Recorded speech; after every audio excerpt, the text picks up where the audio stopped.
This is Wildcat Country. Larson tipped it. Love has it. Lewis slams it, and Arizona wins it. The inside scoop on the Arizona Wildcats. It's Gunnar Maldonado. He's got blockers. Touchdown, Arizona. Ladies and gentlemen, it's time to bear down.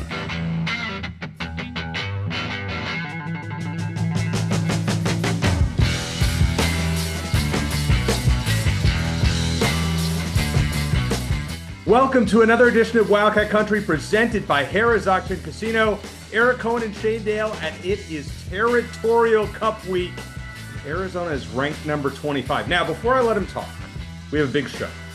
But my co-host is one of the foremost experts on the Arizona State rivalry. And why would you say that? Well, because he wrote a couple of books on them. And we see his first book, Territorial, right here, Shane, if you're watching the YouTube. And then the subsequent follow-up, Rich Rod versus Graham. Shane, this is not a paid promotion, by the way. Can we still buy these? Like, what, can people buy these if they don't have the Rich Rod versus Graham one is kind of tricky, but I'll tell you what. If you want one, send me a message and I'll make sure you get one. I'll get you a signed copy of it. The Territorial is still available on demand on Amazon. The sequel is as typical. You know, the sequel wasn't as widely successful as the original, put it that way. But go ahead, Eric. 326 pages in this beauty on this one. The other one is 261. Shane, that's over 600 pages. Yes, over 620 pages, something like that, of writing, or something. My math may be bad. You've written 600 pages, give or take, on this rivalry. We're going to break it down plenty in a lot of different ways. We're going to have our buddy Barrett Baker and Brad Brennan, former Arizona legend, who happens to be the brother of Arizona head coach Brent Brennan, on the show for a roundtable discussion in segment number 2. Shane, I'll tell you what, Arizona 8-3. Now, let's just say it right here. We didn't think this was possible. You had them at 5-7. I had them at 6-6, and we would have said successful season. Arizona 8-3. In your wildest dreams, could you have predicted that Arizona would be ranked going into this ASU game? Going into the season, no, absolutely not. And even going into the CFP rankings as we record here, I just found out a few minutes before we started recording that Arizona was number 25. I think it's justified, but I was surprised to see it considering they were a few spots out in both the AP and the coaches polls. But yes, this will be just the third ranked versus ranked Territorial Cup matchup in the last 40 years. And of course, it's only been known as a Territorial Cup game since 2001. But that's fantastic. It's great for the rivalry, regardless of how you feel about ASU. It's fantastic. ASU's ranked number 20, U of A's 25. It's going to be one of, I believe, 5 ranked versus ranked games this weekend. So that's awesome. As far as the season, and I know we'll get to the ASU game and what that means here in just a minute, but look, before the season started, I predicted Arizona would win 5 games. And I said, you know what? That's okay, as long as we're seeing steps in the right direction, because progress often takes time. As long as they win 5 games and they're more competitive in their losses. And I think halfway through the season, I thought they were on course for maybe a little bit better than that. I didn't expect this. I didn't expect it 3 months ago. I didn't expect it 2 months ago. I did not expect it 1 month ago or even 2 weeks ago. It is remarkable, the turnaround in just 1 year. I think the coaching staff deserves a ton of credit for that. I mean, that should go without saying, but I think, like we talked about with Justin Spears last week, and he mentioned, they brought in some talented players, but no one that really jumped off the page when you looked at it. And they've grown. They got the belief in each other. You see all the post-game locker room videos, and I'm sure we're just seeing a small snippet of what really goes on, but these guys they love playing for each other. They love playing for the coaching staff. The winning seems to be contagious.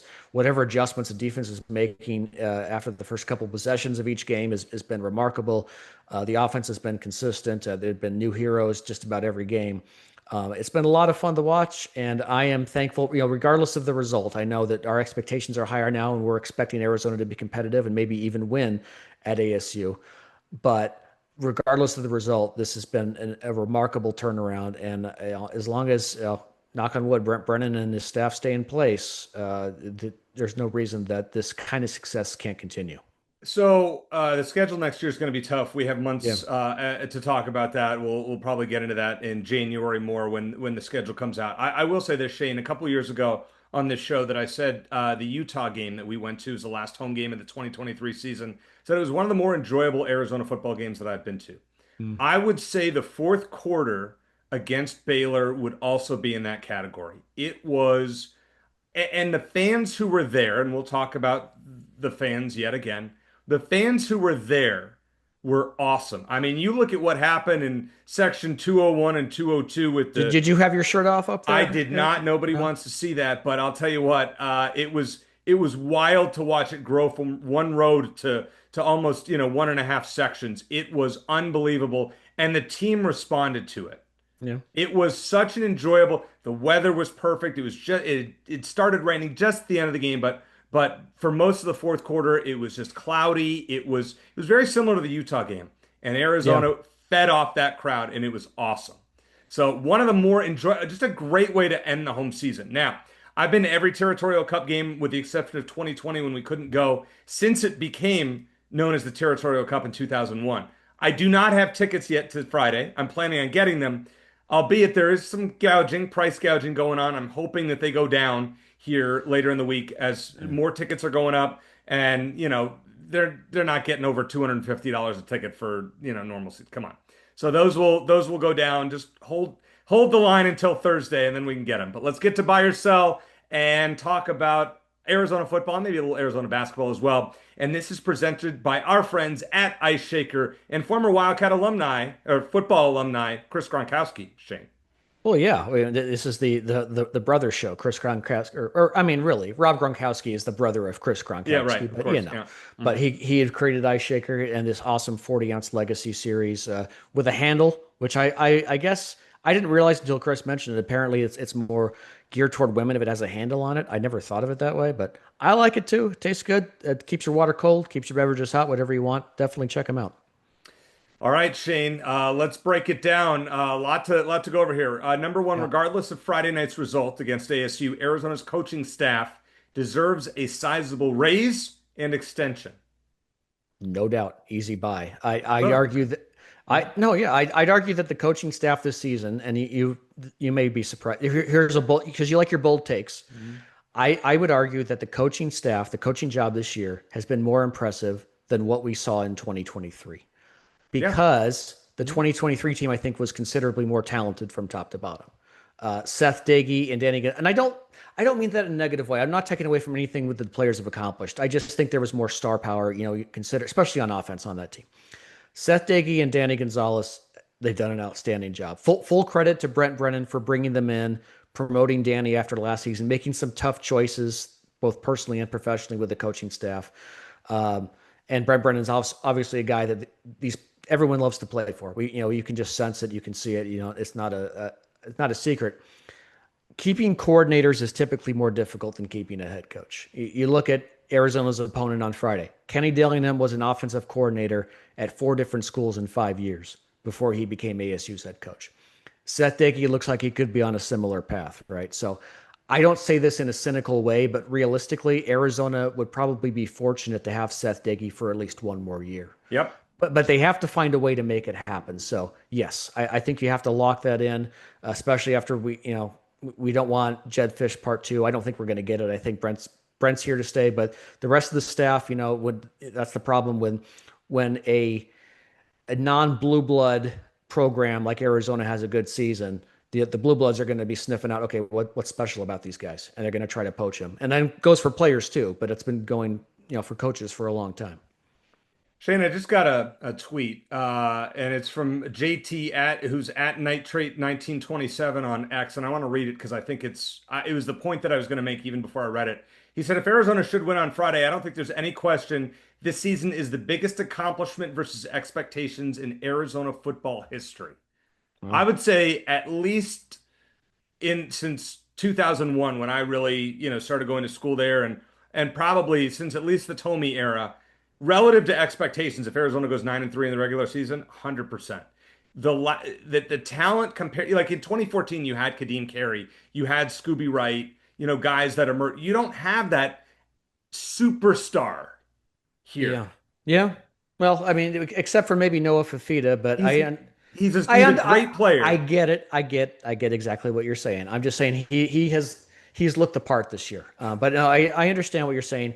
I think maybe that 2014 season would be up there. I think it's a great question and maybe a great point. 2014, I feel like kind of came out of nowhere, especially in hindsight, because it was kind of an anomaly in Rich Rod's 6 years. I mean, Yeah. they were a competitive team most of the time he was there. They went to, I think, 5 bowls in 6 years. But that 2014 season, especially with a true freshman, Anu True. Solomon, Yeah. starting at quarterback, kind of came out of nowhere. And I think that there was a lot. Put it this way: the stars were aligned for Arizona very much that year. I think 2 years ago, it was just like Arizona had a ton of talent and they used it and they went above and beyond. I think we were expecting 7, maybe 8 wins, but not 10. This year, I was hoping maybe to get back to 500, and here we are 8-3.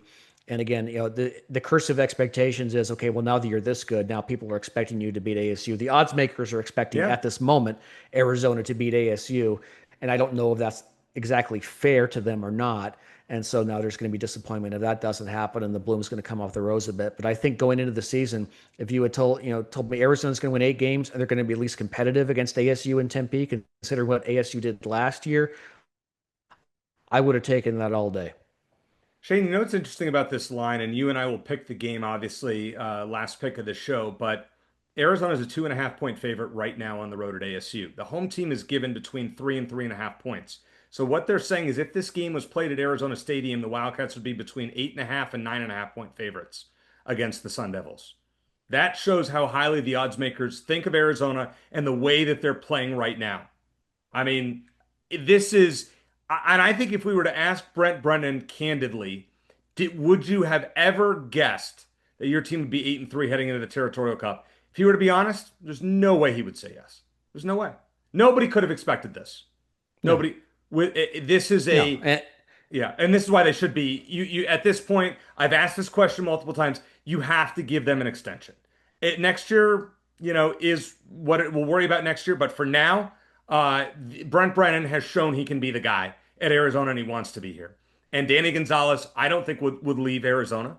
I think those two are here, and I think you find another offensive coordinator. You kind of have a model for what works if Daggy were to leave at some point. But what Danny Gonzalez has done is fantastic.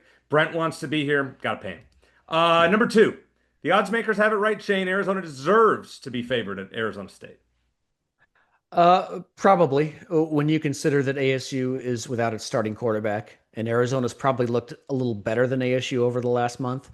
Now, I would say ASU deserves to be ranked a little higher just because I think their resume is a little bit better, especially with the win over Texas Tech. But Arizona's been the better team, not by a wide margin, but they have been since Sam Levitt went out with an injury, and ASU's missed Jordan Tyson as well. But look, Arizona's had its share of injuries too, including on the offensive line. But they still have Noah Fafita, who's playing as well as he has at any point during his time in Tucson. Now, that's a different question from will Arizona win, which we'll get to later. But I think it makes sense, though. Several people have said this. I wouldn't either be surprised to see the line move a little toward ASU and maybe even be a pick 'em by kickoff on Friday. Yeah, Shane, I'll be honest. I'm really surprised at this line. I don't think Arizona should be favored on the road. It should have been a pick 'em at best, which is what the line was. The advanced line was going into the week. I'm surprised. It's not like ASU's entering off a losing streak. I mean, Yeah. they're ASU's playing good football. I think on a neutral field, maybe Arizona's a 2.5 point favorite, but at Sun Devil Stadium, I'm very surprised. If the line holds up like this heading into the game, I'm going to feel really confident. Let's see where the money goes. I mean, we're not. For those who aren't like who don't bet a lot like you do, can you explain why like you base your confidence on those kinds of lines?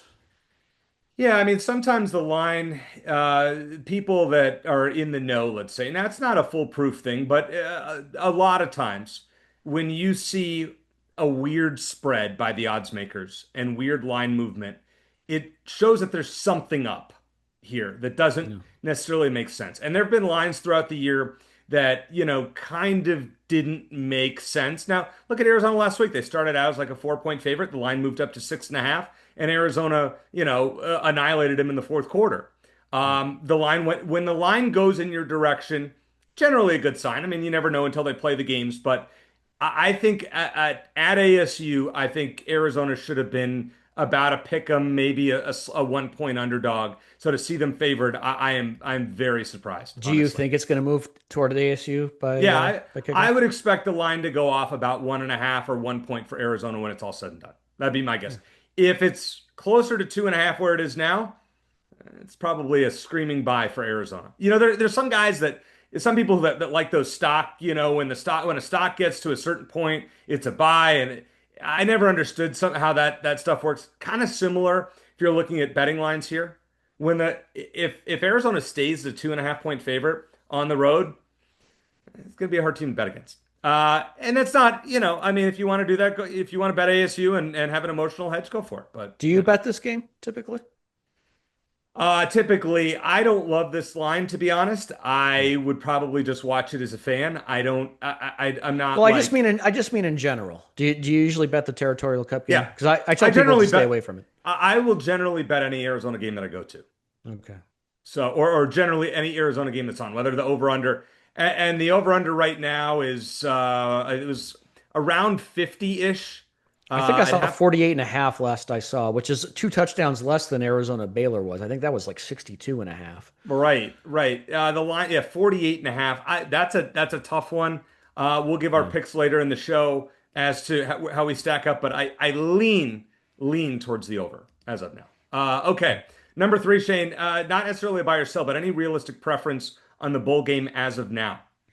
Well, at this moment, it looks like Arizona might be on a collision course for the Sun Bowl, which I think would be Yeah. fine. Great. Yeah. It's certainly one of the more highly regarded non-CFP bowls. And if you have a trip to the Alamo Bowl and the Sun Bowl in a 3-year span, that's pretty good, Yeah. at least for this program. Hmm. I would definitely be more tempted to find a way to go if they played a little closer by, like in the LA Bowl or the Holiday Bowl. But then again, my one and only visit to the Holiday Bowl. I mean, Same. Yeah.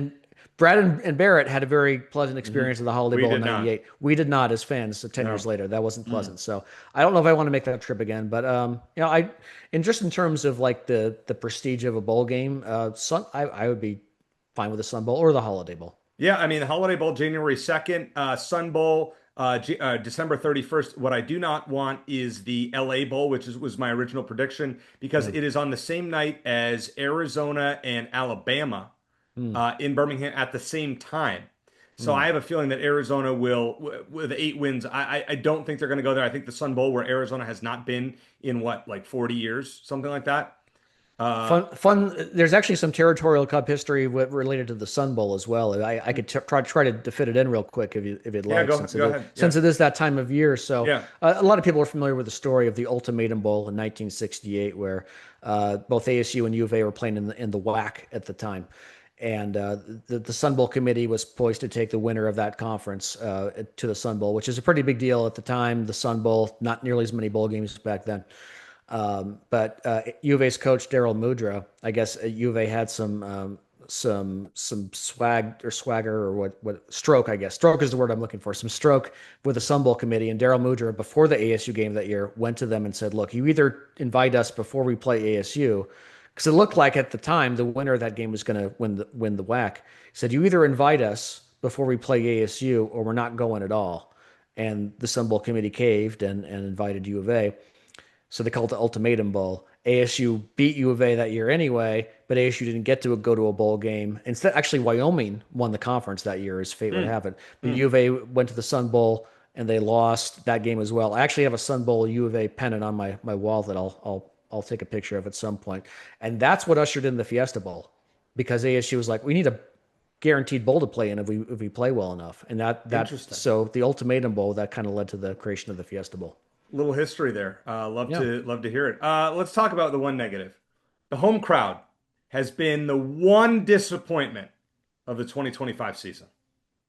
I'm kind of tired of talking about it, and I'm guessing our listeners too. But yeah, it's a story. It's valid to talk about. And again, I went to one game this year, and maybe we're thankful for that because they lost the one home game I went to. Undefeated in the rest of the games that you weren't When in. well, I mean, they went undefeated, and then the one they lost was in double overtime. So they did pretty well at home this year.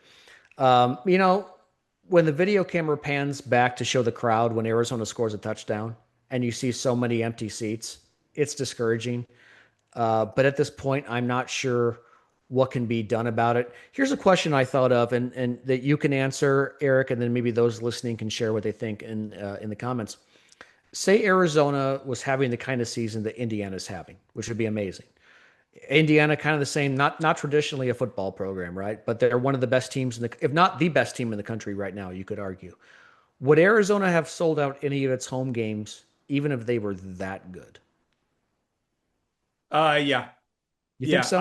Yeah, the difference, I mean, Indiana hasn't really played an amazing home schedule either, but I think if Arizona was in the top 10, I think, and it would have done something. I think maybe people got spoiled a few years ago. But at this point, I'm going to stand by with what I said. Though it was cool with the last two games with the shirtless people in the upper deck, you got to block it off. You need people in the to be lower. You know that you need the west side to fill up. You need the second deck of the east side to fill up. You can't have sparse patches here. But we did used to sell out though. I mean, the game in 2014, we got sellouts. Yeah, but here it's a different time because that's what I'm trying to get. That's what I'm trying to get to. And I know that tickets are a lot more expensive now than they were back in the day. I mean, and I know they were offering $10 tickets and $15 tickets. There were quite a few flash sales. Like if you really wanted to go for cheap, you for most UVA games this year, you probably could. I did. Yeah, I live in the Valley. I got a family, so I know that sounds like an excuse a lot of people use, but it's just the reality is I can only get down there so often. But there were a lot of opportunities to go for pretty cheap. Yeah, it was discouraging. I will say though, one positive here. I think the crowd that was there was spirited and awesome. So those who were at the games this year were great fans. But if you weren't there, show up next year if you can. And I hope Arizona leans into this and says, okay, like we got to do something. Offer a flash sale before the season. Sell the tickets early instead of waiting until the last minute. Yeah, but then you take away the incentive to buy season tickets if you but they have to incentivize. I mean, that's another thing where, and we'll talk about this, in further shows. Yeah. They got to do something, and I'd love to talk to Desiree about it too. Yeah, and you know what I will say, Desiree and the athletic department have done a heck of a job raising money. I think getting the corporate sponsor for the stadium was a win that was long overdue. They've done a lot of things right. I do think, though, if I was a season ticket holder this year, I'd probably feel like I was slapped in the face a bit because you didn't. Typically, you give gifts to season ticket holders as a thank you. They didn't get any this year, as far as I know. And then you look at all the flash sales. You're like, okay, what am I buying season tickets for if I could just buy individual tickets for less? Right. Mm-hmm. So I get why they did it. Obviously, you want to try to fill a seat, so I don't blame them. But if I'm a season ticket holder, it's like you're trying to build more fans, and it's kind of, I think, having the opposite effect potentially with your season ticket holders. I completely agree. I mean, you're not incentivizing people to buy season tickets. All right. Let's talk a little basketball here. Team's number 2 in the country behind Purdue. Totally understand it. Not going to argue that. There's this players era. This tournament in Vegas that's now expanding with the Big 12 is now in it. There's a lot of NIL money on the line. Yeah. Just your kind of, if you want to explain it briefly, what you understand about it and why it's a good thing for Arizona or a bad thing. Well, going back to the rankings real quick, I think Arizona has the most impressive resume out there, but I figured Purdue would still stay number 1 after just blowing out Texas Tech by 30, a ranked Texas Tech team. So I don't blame them. I think it was weird that the coaches poll, they were number 3 behind Houston. That I don't get. But not anymore. Houston lost today. Bye, Houston. Yeah, but they almost lost yesterday as well. So I don't get that aspect of it, but it is what it is. And the rankings, they're really just for fun in college basketball. Right. But as far as what you asked, it's the reality of college athletics these days, playing in these kinds of tournaments. I like Kelvin Sampson summed it up nicely as far as why Houston participated for the second straight year. He said, they're giving us $1 million. That's why we're here. And I'd say that's why all the teams are here. It saves us from having to go ask somebody else for the money. There is a thing called donor fatigue. That's what he said. Is very blunt. And it's like, that's why we do it. It's a way to make money in an in-season tournament without having to beg boosters or. So I get it. It sounds like it's going to expand next year. Arizona might be a part of it. And again, if Arizona's going to keep scheduling tough non-conference games anyway, they might as well make some money while doing it. I'm with you. Got to be very interesting to see how Tommy Lloyd continues to schedule. But you know what? You guys were all right. Having a schedule like this puts Arizona on the map. You guys worked out okay. Shane, give me a few standouts for other sports. You got anything for us this week? Yeah, well, speaking of men's hoops real quick, I just got to mention Braden Berries because, weak opponent or not, we finally got a glimpse of how good he can be when Arizona beat Denver by 30 the other night. 20 points, 7 rebounds, 4 assists, 3 of 6 from 3. How about Karchenkov? I hope you have him in there too. Karchenkov as well. Yeah, they both put up 20. Berries has got, the whole team, they got to improve their free throw shooting because they went 9 of 20, which concerns me a little bit because against better teams, that's not going to cut it. But it was nice to see what Braden can do when he stays out of foul trouble. And then Karchenkov, we talked about him as a wild card. I think he's only going to get better as the season goes. And it's kind of fitting that Carter Bryant was in the house for that game, considering that Karchenkov was essentially a replacement for him. Yeah. Women's basketball team's 4-0. Yeah, the competition has not exactly been the most difficult, but undefeated's undefeated. Michaela Purdue, again, 27 points, 4 of 9 from 3-point range against NAU. She did her best Ari McDonald impression while Ari was there to take in the game. So that was very cool. Congrats to Jordan Wilson, who's a senior on the volleyball team. She was selected by the Grand Rapids Rise in the 3rd round of Major League Volleyball, the Major League Volleyball draft a couple of years ago. What is Major League Volleyball? It's a new league, professional league. It's in its 3rd year. It's got 8 teams, so it's kind of getting off the ground. But congrats to Jordan, who's been Arizona's best player for a good chunk of her time there. And it's great that she'll be able to play professionally. It's like not all student athletes have that opportunity because there just isn't the opportunity to play in professional leagues in certain sports unless you want to go overseas. And even then, sometimes it's not an option. So glad she's going to have that opportunity. And then I finally want to shout out, and I'm going to butcher his name again, Evans Tanuai, who was the first U of A men's runner to compete at NCAA championships in over a decade. He placed 44th out of 259 runners in the event. He was just one of 10 freshmen in the country to place in the top 50. So a big congrats to him. And they'll quickly again, T-Mac, another touchdown, lighten it up. Good for him. Panthers lost, but he looked good. He continues to be a star and will be a star in the NFL, and it's really good. They showed something on ESPN last night watching the game.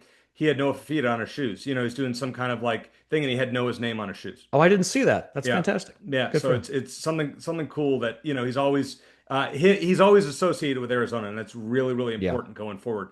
Yeah. Did you know that Harrah's Auction Casino is your key to nationwide fun? Unlock perks at more than 50 destinations from coast to coast at your local home. 4 Caesars Rewards, free dining in Atlantic City, Vegas, or New Orleans. Yes. Free slot play in Maricopa. Absolutely. Free hotel stays from coast to coast. Oh, yeah.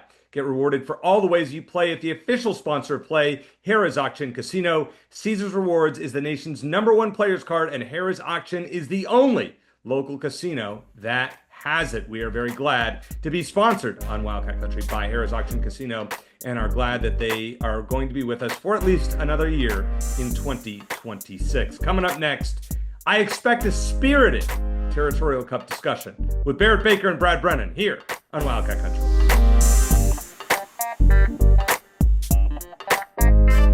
All right, Wildcat fans, let's talk about crushing your workouts with the Ice Shaker 40-ounce Legend Series shaker bottle. It's made from kitchen-grade stainless steel, leak-proof, tough as nails, built-in straw, soft touch handle, and yeah, it keeps your drinks cold for a long time. I got mine in both Wildcat Red and Blue. Be sure to get yours at iceshaker.com.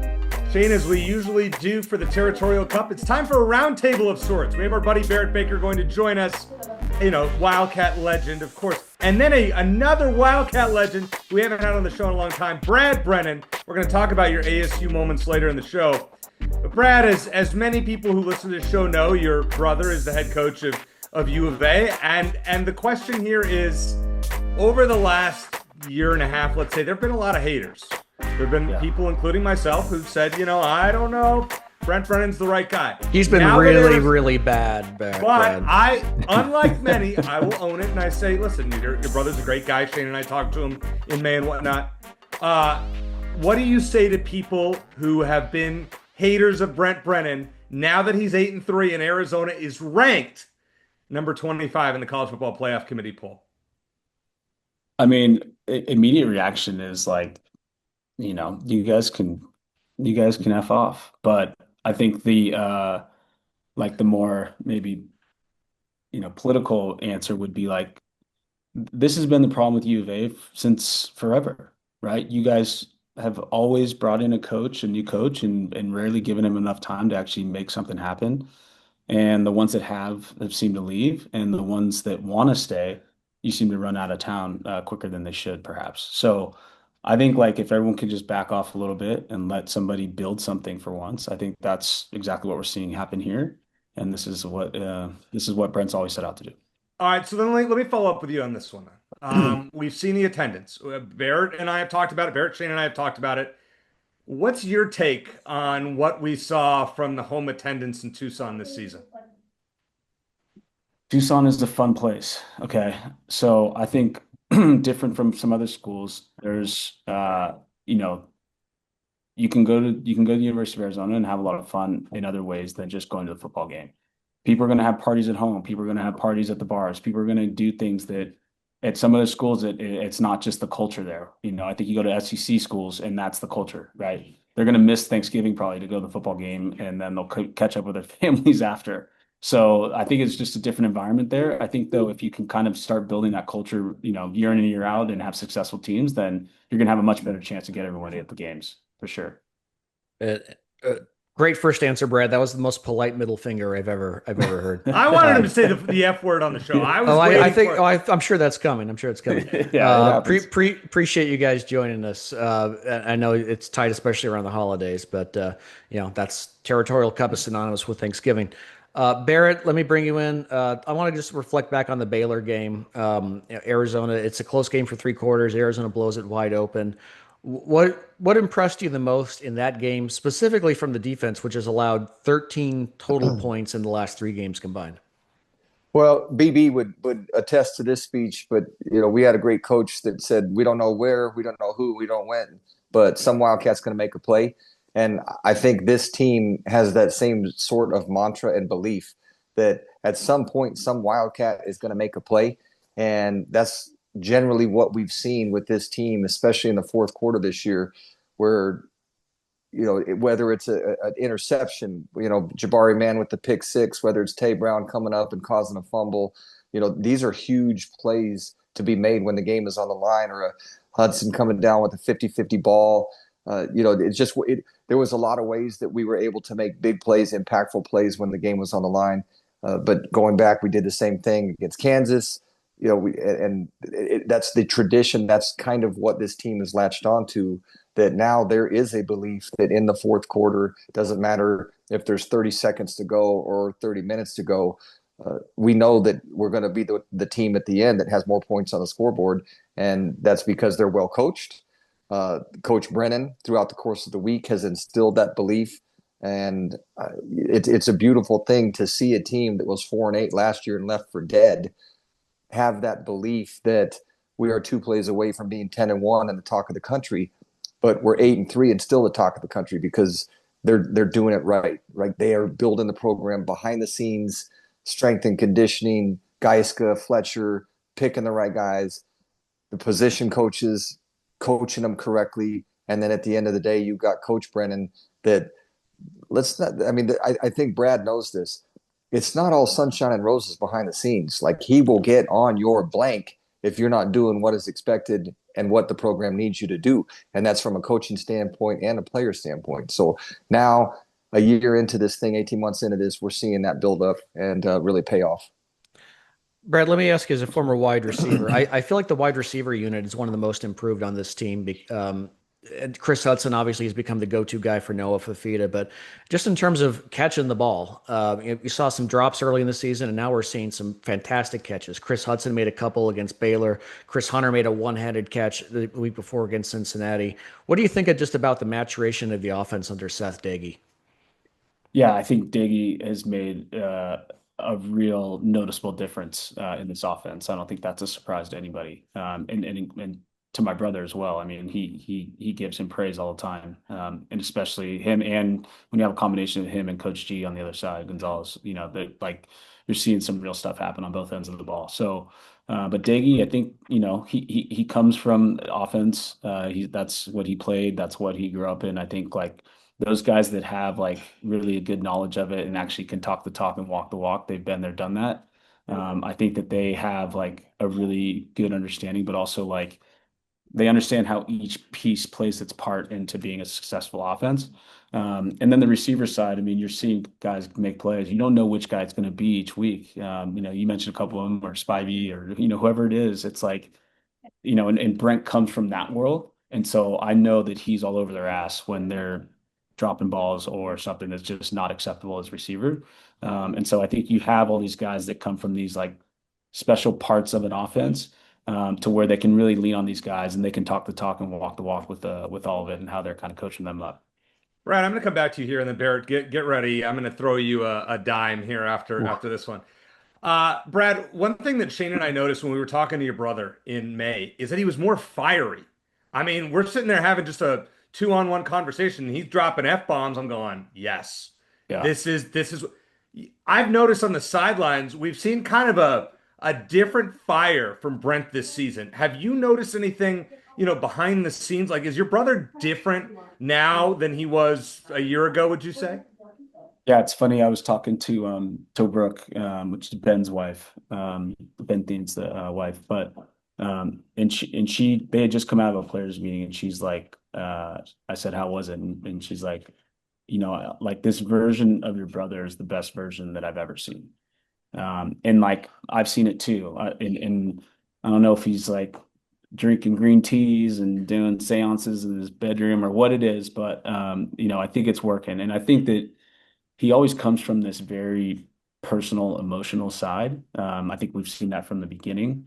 But I think when you start stacking some confidence around that too, it's like, dude, just Brent, go out and be you, right? And I think that's what we're seeing, and that's the real version that we want to see, because when there's a lot of like bullshit that gets in the way of him kind of having to do things or tiptoe around things, like he doesn't want to live like that. And I don't think that is how his teams will be successful. It's when Brent can be real, and he'll be real with the media. You'll see him. I mean, he's way more enthusiastic with the media. He's way more upfront. I mean, what do you say about the drinking thing? I mean, there's some things that he said. Yeah, you got to start.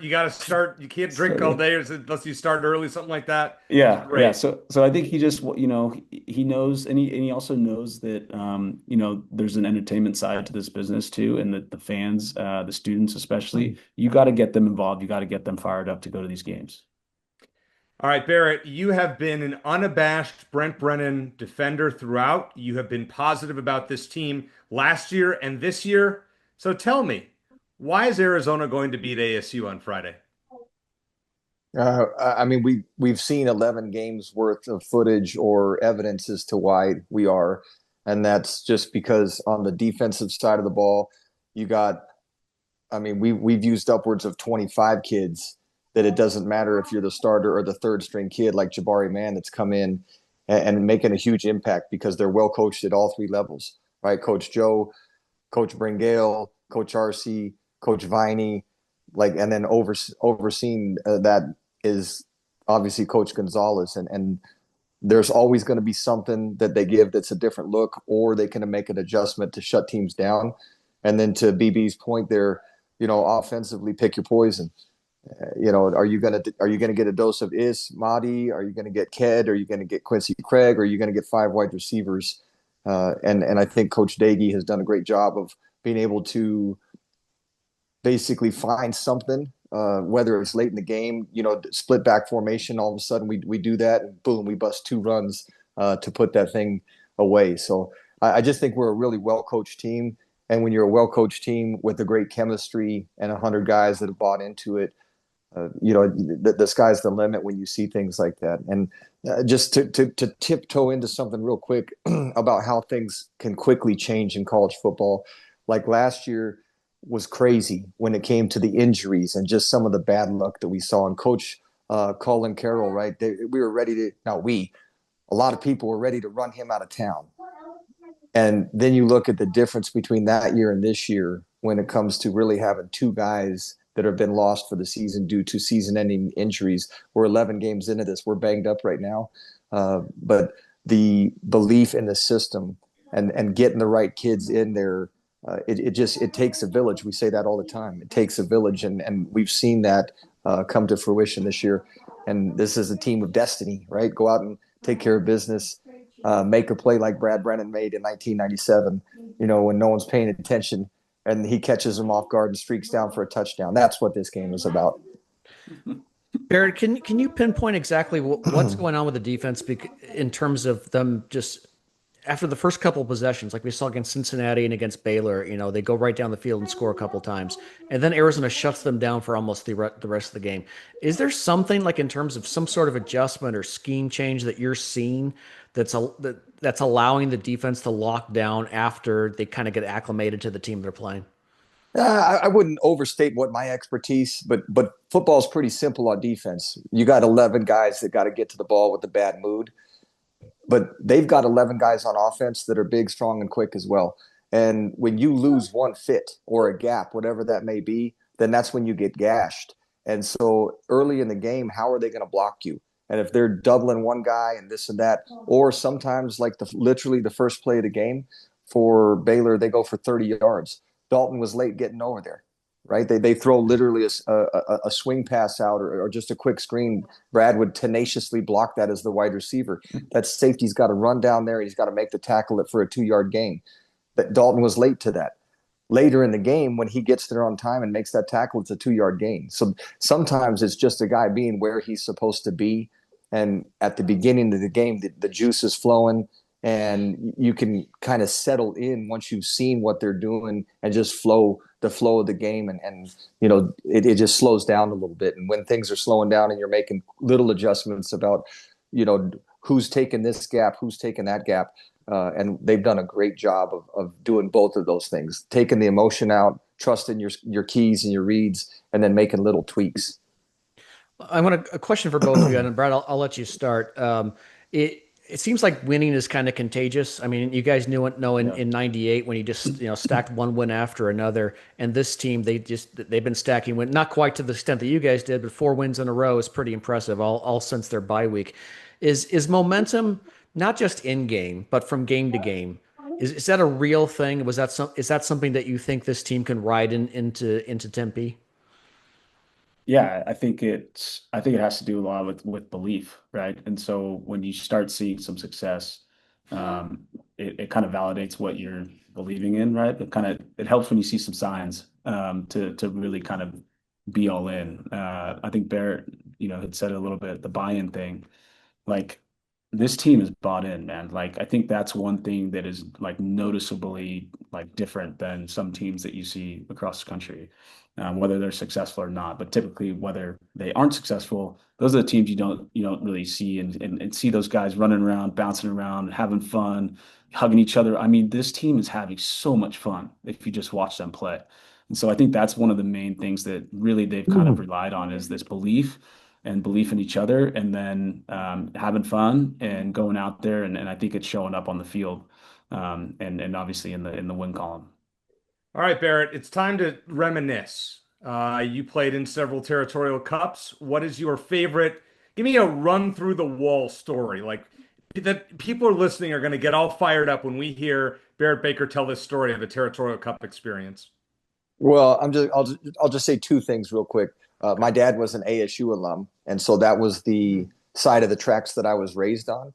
And I mean, I went through every single game from 1985 on. So I was on the receiving end of heartbreak often as an ASU fan.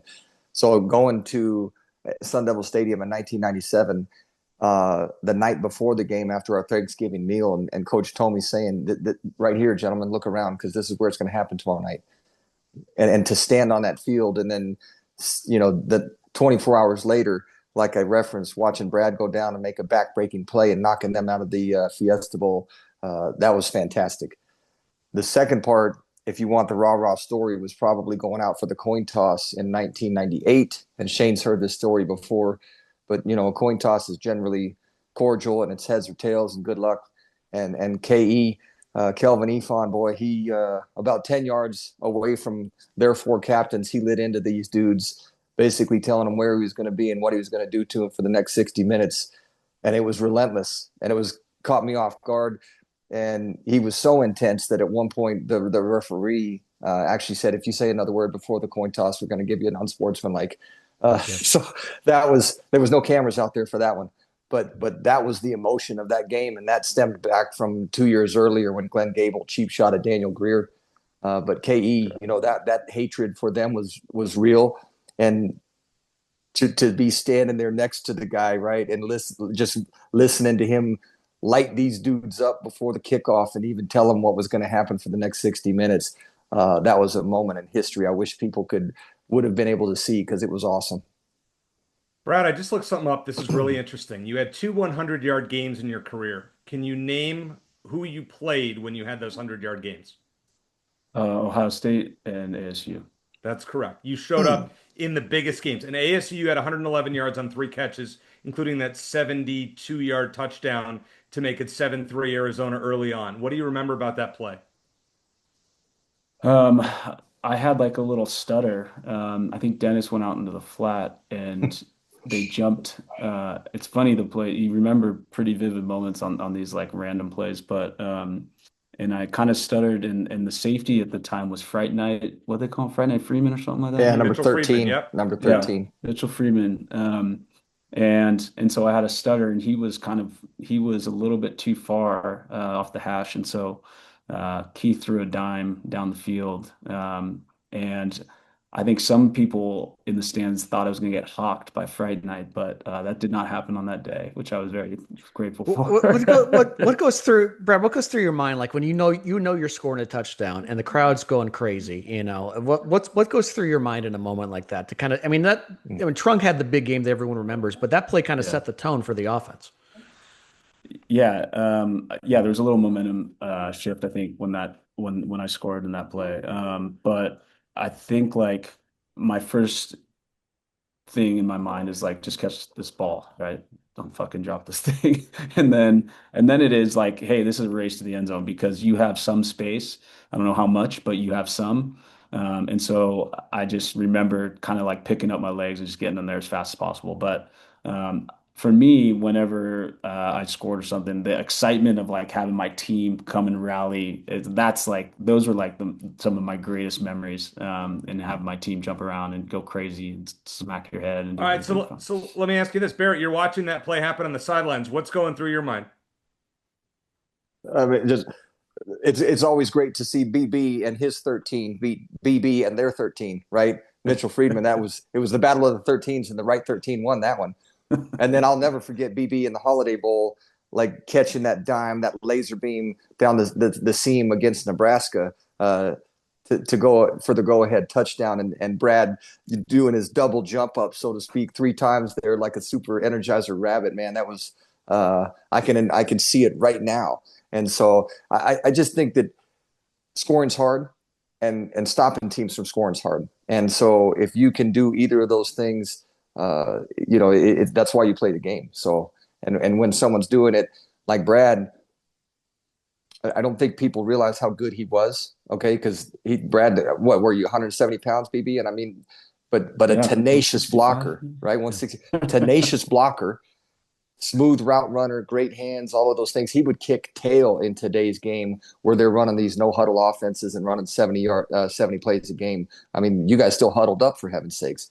So BB's kind of my hype man. You guys always got to bring us on together. Yeah, so someone can bump me. He is our resident hype man, except for when we bring Victor Yates on, then Vic is even more hype. But I'll tell you what: 10 catches, 234 yards, and 2 touchdowns. Those are your stats in 4 games against ASU.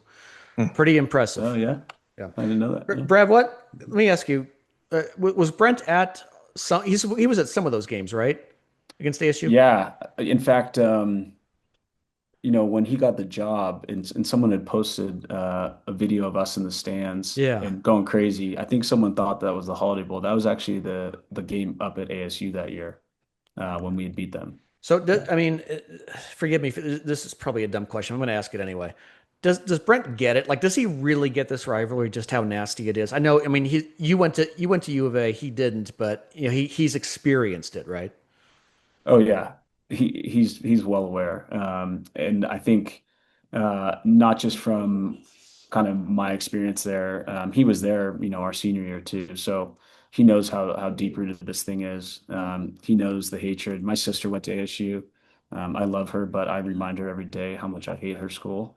And so there's definitely this side that Brent knows how much this game means to not only like the players, but the people in the community, right? I mean, this is one of the best rivalries in the country. All right, so who's your sister rooting for on Friday? Oh, she's at least she's smart enough to know that she's family first. So she will be rooting for the Wildcats, that's for sure. And by the way, and I've mentioned this before, that Kenny Dillingham's brother, I went to high school and college with him, is a U of A alum. Right. So I believe that Kyle will be rooting for Arizona in that game. I really believe that. I love that. And I haven't talked to him in a couple of years, but the last time I talked to him, he just said, I said, who are you rooting for? U of A or ASU? He said, Bear down. So I got to trust that. All right, we'll get Brent to send him something nice. Yeah. It's kind of cool though that we have, both guys have family on the other side of the rivalry. That's what I mean, Kenny Dillingham said at his press conference, everyone's got, and he knows better than anyone. Everyone's, it's the house divided. My wife's an ASU alum. She doesn't care about the rivalry, fortunately, but it's as the previous coach said, it's personal. Well, also, Brad, who was Brent's best man at his wedding? I believe he has some big ASU ties, doesn't he? Oh yeah, Marcus Arroyo was in that group. So offensive coordinator for offense ASU. Coordinator. Yep. Yeah, so he's been a good friend of ours for a long time. But I think that Marcus is also well aware that this game is bigger than the friendship for that duration. That's for sure. All right, I got to ask you guys, Barrett. I'm going to start with you. Give me one in a game you didn't play in Arizona against ASU. Give me one memory in this rivalry that stands out to you. That I did not play in? That you did not play in. Again, I go back to me being an ASU fan growing up, and I was at the stadium when Mike Shue muffed the punt, and I would have been about 10 years old, I think, and so just devastating. And then, I mean, I could go down the list of times that I was brokenhearted as an ASU fan leaving the stadium, and now there's nothing better than to do that to another 10-year-old kid on the other side of the fence. You know what's funny about that game as well, Barrett, is because that game ended in a tie. But I interviewed a bunch of people on both sides of that game, and everyone walking on the field kind of felt like U of A had won and ASU had lost, which is why the streak is really kind of remembered as a 9-game winning streak for U of A, even though they had that tie in there. But I remember the banana uniforms and how exciting that was when they came out as a fan. I was like, oh, the uniforms! And then in the third quarter, that was like, I remember being so sad about that. I remember in 1990, I think Paul Justin was their quarterback, and it was down here at U of A, and I think I can't remember who it was. Late interception to ice the game for U of A. It just the heartbreak was so real, and like I said, now that's the whole point of that rivalry, is send every ASU fan home like with tears in their eyes, brokenhearted for a year. That's right, Barrett, for me, my first U of A ASU game was in '93, and I was literally at the top of Sun Devil Stadium. And I was, local kid here. I had no ties to U of A. So I was kind of cheering for ASU, and U of A won that game. And now I look back on it and I'm like, oh my God, that was great. We won on the road. That doesn't still. But so you and I can align there. Brad, give me a memory of a game you didn't play in this rivalry that stands out to you. I mean, the one that always pops up really, and I wasn't much of a U of A fan before I came to school here. We were kind of California biased, and my brother was at UCLA. But the Chuck Cecil interception, I think, is just one of those things that's like hard to not see over and over and over again and not get excited about it, and just know how the enthusiasm that man lives with and played with, obviously, is something extremely special. I'll tell you guys a quick story about that particular play, because I talked about Chuck Cecil and the guy who threw it, Jeff Van Raphorst, about it. And Jeff Van Raphorst, he went into the corporate world years later, and I guess he was about to give some sort of big presentation, PowerPoint presentation. He opens up his laptop, hits play, and one of his coworkers pranked him, and it starts off with that play. And you hear Vern Lundquist say, and the race is on. This is Chuck Cecil. So, oh wow, Fun stuff. He got rickrolled. Yeah. Yeah. All right, so let's wrap it up here, guys. This has been a great conversation. Really enjoy it. It's time for picks. Now, Shane, I don't know what Shane's going to pick. Yes, we'll find out at the end of the show. Well, I kind of do, probably. Barrett, I have a feeling where you're going, but we're going to start with Brad. Brad, give me a score prediction. Friday night in Tempe. I'm going to say 35-14 Wildcats. Wow. Okay. Closer than the last 2 years. Well, yeah. The game 2 years ago is one of my favorite games of all time. That was, and I wish Chet had run it. I mean, 59-23, they could have scored 80. Everyone was hoping for 71 to beat the 70. They could have scored 80. Barrett, now, Brad just picked a 3-touchdown win. As optimistic as you are, I'm guessing you're not going 3-touchdown victory here in a battle of ranked teams, are you? No, I mean, listen, they got a good defense, and I think it's going to be tough. I mean, they're going to – we always +1 them in the run game, but they got the quarterback that's a run guy that offsets the +1. So it's going to be a battle, but I think it's a 31-21 victory for the Wildcats, and I'd be quite thrilled with that. Quick follow-up. Who is your prediction for Bob Moran most outstanding player of the game? I mean, I think one of the three, Dalton Johnson's been just outrageously good this year. Guy. Yeah, and Trey Stooks is an NFL player. And Genesis, obviously the sky's the limit for him. But somebody in the backside of that thing is going to do something that's going to be memorable for the fans to remember years down the road. One of those three guys. What do you think, Brad? I mean, I think you kind of got to go with your leader, and that's Noah. There's just so much that he's going to do, I think, for this game, and he's well equipped, and I've never seen like such poise with a young kid like that. So I think he's kind of a front runner in my mind. I would be interested to see if Arizona had a chance to run it up after the way ASU, last year. Now they didn't. Kenny didn't run it up. He probably could have. Yeah. What does Brent do? How does Noah feel about things after getting I mean, I don't know. That would be a good problem to have, Eric. I ain't counting on that, but hey, with Brad's score prediction, I'm all for it, gentlemen. Great conversation. Yeah. Love hearing the stories. Let's hope you're right on your predictions. We'll find out what Shane thinks in the next segment. But good to have you, and happy Thanksgiving. Yeah, appreciate you guys. Always good to hang out with you guys a little bit and see my boy BB bear down and beat the Scum Devils.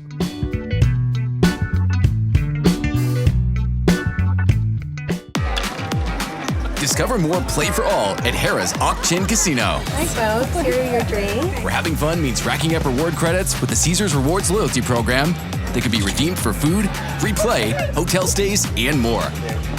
Not only here in the city of Maricopa, but also at more than 50 Caesars properties coast to coast. From Harrah's Las Vegas to Caesars Palace in Atlantic City.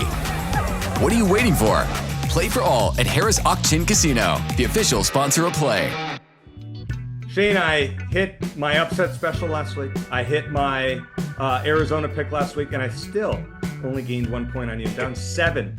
Got to schedule more and more games. Or you're going to catch We're up. picking a lot of games. We're going to pick 14. It's week 14. We're going to pick 15 total games. We're not going to go through them all in depth here. We're going to go try to do these fairly quickly, but there's a lot of big games this weekend. So we'll touch on them. 1 point for a spread pick, 1 point for an upset special cover, 1 point if that team wins outright, and 2 points for Arizona's game against ASU. Give me your upset special this week, Shane.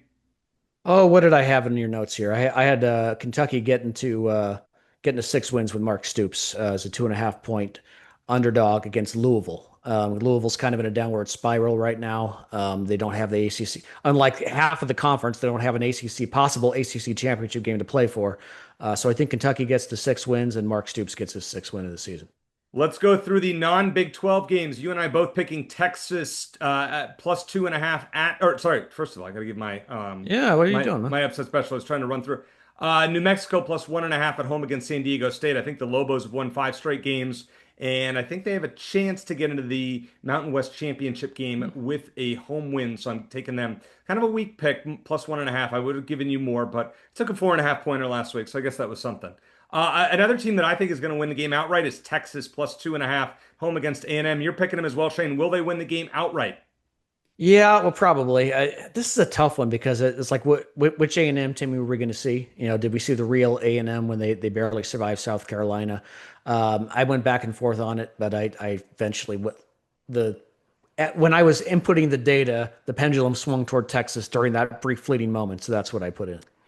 Vanderbilt is playing Tennessee. Tennessee is -3. Vandy still has a chance at the college football playoff. You're taking Vandy, Shane. I'm taking Tennessee. We both have Pittsburgh +7 against Miami at home. I think the Hurricanes win, but it will be closer than expected. We're both taking Alabama -6 at Auburn in the Iron Bowl. We're going to split Oregon at Washington. I'm taking Washington +6.5 at home. You're taking Oregon -6.5. But the game I want to talk about is the greatest rivalry in sports, in my opinion. Ohio State -10 at Michigan. The Wolverines have won 4 in a row. You are taking the Buckeyes to cover the 10 on the road, Shane. Why? I think they're just due. I think they're that much better. I think their defense is that good. I think that they've been, despite winning a national championship, they've been pretty salty for a year after losing that game. They never had no business losing to Michigan last year. So that's why I got the Buckeyes. I want to go back real quick to Tennessee. Do you know how many wins over bowl eligible teams Tennessee currently has? 0. That's why I faded them. Yep. Interesting. I didn't realize that. Good one. I like Michigan here to cover the line. I think Ohio State wins the game something like 28-20. But I think Michigan, no team has scored more than 16 on Ohio State this year. I think Michigan will, but I don't think it will be enough. So I lean Michigan plus the points and over. I'm sorry. I think the line's like 45, something like that. All right, we'll go through these Big 12 games fast because we know what you guys want. You want the Arizona ASU pick. Utah's -11.5 at Kansas. I'm taking Utah. They need to look good in style points. Shane's taking Kansas. We're both taking West Virginia +24.5 at home against Texas Tech. All the Red Raiders need to do is win, and they are alive next week into the Big 12 championship game. I am taking UCF +17.5 at BYU. You are taking BYU to cover the line and therefore advance for a rematch against Texas Tech in the Big 12 championship game. I like Cincinnati on the road at TCU. I don't really know why you're taking TCU -3.5 at home. Cincinnati has lost back-to-back at home. I think they're better than that. Who knows what to expect from TCU? I can never pick their games right. You think Baylor -2.5 at home in their season finale or in their regular season finale? I'm going Houston on the road at Baylor. Baylor has been very poor as a home team, and Houston, I believe, has not lost, I don't think, on the road this season, something like that. Ooh, that's true. They beat it. They're the only team that's handed ASU a home loss in the last 2 years. Yeah. There you go. Yeah. No takesy backsies. We're both going Kansas State -17.5 against Colorado, and I'm going Iowa State -14 at Oklahoma State because I can't resist, Shane. You are going to take the Cowboys, who now have a new head coach, the guy from North Texas, good hire by them. Yeah. But they have been profitable for you lately, taking Oklahoma State, and I will fade them. As I said, I would fade them every pick. So I'm rolling with Iowa State -14 on the road. Now, we get to the Territorial Cup. Arizona is favored by 2.5 at the time of this recording. Barrett Baker is taking Arizona 31-21. Brad Brennan is taking Arizona 35-14. Shane, I'm going to start here.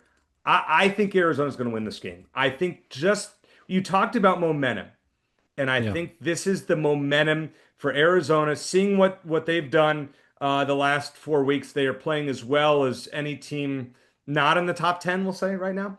And they're playing hard, and this team likes each other.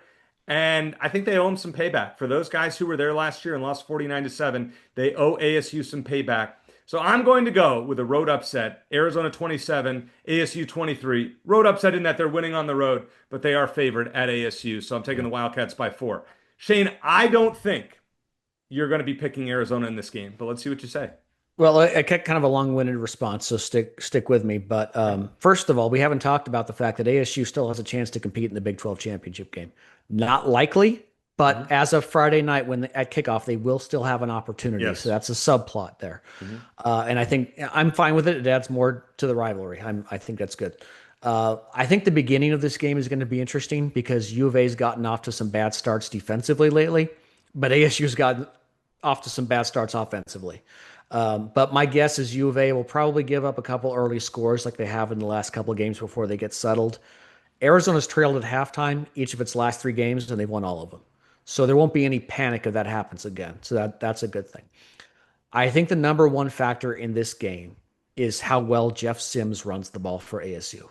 Arizona's had some problems with big mobile quarterbacks this season. They've done better lately. Now, Raleek Brown is one of the best rushers in the Big 12, and he'll get his yards. He's probably going to approach 100 yards and maybe get at least one score. But if Arizona takes away Sims' ability to run as well, and he has to throw more often, he's got about a 53% completion percentage. It's going to give Arizona secondary a chance to add to that turnover sword. And that could be the difference in the game. I mean, I'm not telling you anything that turnovers usually tell the story, but that's a big deal. Arizona's turned the ball over 4 times in the last 6 games. ASU's defense, I would say, is probably one of the more underrated units in college football. Outside of the Utah game, they haven't allowed more than 24 points in a game this season. Their pass rush is arguably the best Arizona will have faced all year. And when you consider the injuries on the offensive line, Noah Fafita probably won't have as many clean pockets as he'd like, and as he's had the last couple of games. As long as he's as disciplined as he's been most of the season, and that could include taking sacks if he needs to, rather than forcing throws into coverage, he'll still probably give Arizona a chance to win. But they do that. They take care of the ball. I think they have a chance. And I think, the deeper you dive into the numbers and the more analytics I see, the more it looks like this game favors Arizona. But ASU's at home, where, like I mentioned, they've lost just once in the last 2 seasons. They just keep finding ways to win under Kenny Dillingham. It's one of those rare games where, like, both teams have players ready to run through a brick wall for their coaching staff. And if that wasn't enough, look, just a jinx factor. I'm 0 for 2 this season when taking U of A with the points. I'm going to take ASU at home 27-21. Look, I really have no idea what's going to happen in this game. I have no feel for it, other than I think it's probably going to be close. I've gone back and forth as to who has the advantage, and I really don't know. But I'm going to take ASU just because it's kind of my MO more than anything else. Would I be surprised if Arizona won? Absolutely not.